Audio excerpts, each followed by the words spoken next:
la organización mapuche ADMAPO. Mi razón de estar aquí es como mapuche, como mujer mapuche. A lo que nos llama es el caso de los presos, de los 4 presos que están en huelga de hambre, que están en riesgo vital.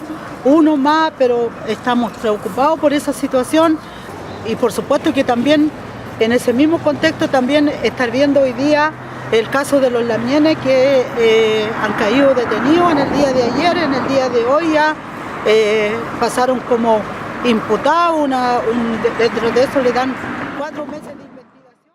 Aquí tiene que ver un tema político.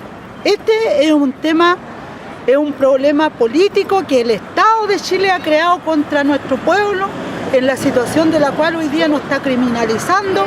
Este Estado hoy día está violando, pero ya lo último que podríamos decir, nuestra reserva desde el punto de vista de conocimiento de Quimón, de nuestra identidad. Por la que muchos mapuches hemos luchado por salir de una dictadura y volver a una democracia burguesa, que es una democracia peor que una dictadura. La señora Bachelet, siendo mujer, siendo de tendencia socialista, siendo que su padre fue asesinado por la dictadura, pero sin embargo ella hoy día no se arruga absolutamente nada para venir a criminalizar la causa mapuche. Claramente esta es una persecución, un hostigamiento de parte del Estado chileno. Estamos convencidos que este es un montaje, una vez más, que son por nuestros lamienes cuando alzan la voz, cuando son huarquenes y son perseguidos y lo quieren inculpar de alguna otra manera para hacerlo silenciar.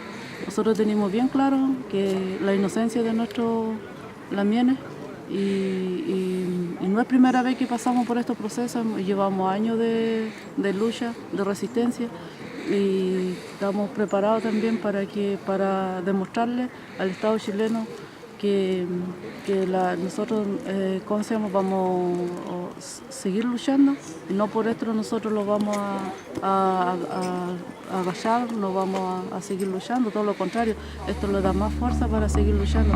También teniendo